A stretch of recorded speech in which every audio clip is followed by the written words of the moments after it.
Good afternoon. It's Tuesday, February 22nd, 2011. I'm Eric Shiner with Right Now on CNSNews.com.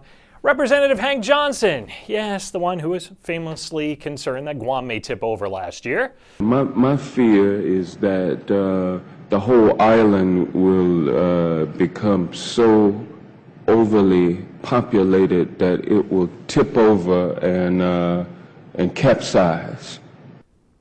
Yeah, well, him. Now he's concerned that if House members defund health care, we'll lose out on 4 million jobs. Because that law, which brings about 34 million more people into the health care equation, people are able to get health care because they have some insurance. 34 million new people. What we're talking about is about 4 million new jobs.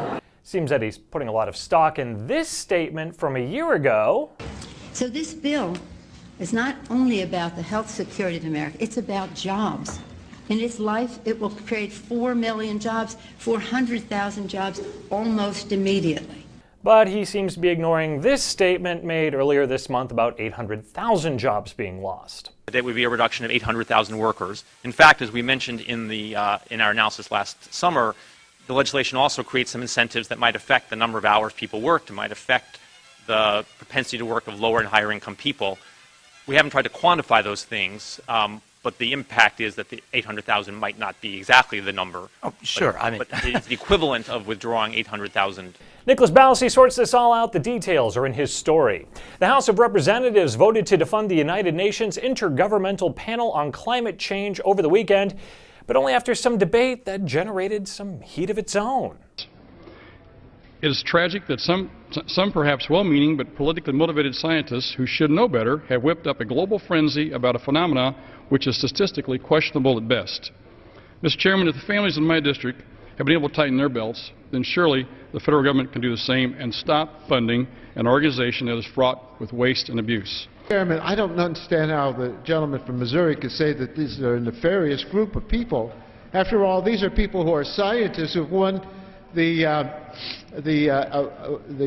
award from the Nobel Prize for their scientific activities. I used to think that people from Missouri were the show-me state. Now I gather what this gentleman from Missouri is suggesting is, I don't want to know about it. But you will want to know about this. The House passed the amendment to defund the program. Chris Neefus brings you coverage. In comics, when people were in fear, they could call on the Green Lantern. When liberal Democrats fear the House Oversight and Government Reform Committee chairman, they call for the Third Lantern, an organization of Democratic political strategists attempting to discredit Representative Darrell Issa. What exactly are they doing and what are their motives? Fred Lucas's report has the details. These stories and much more are available right now on CNSNews.com. Hal Jordan, test pilot, becomes the Green Lantern, a cosmic crusader whose magical power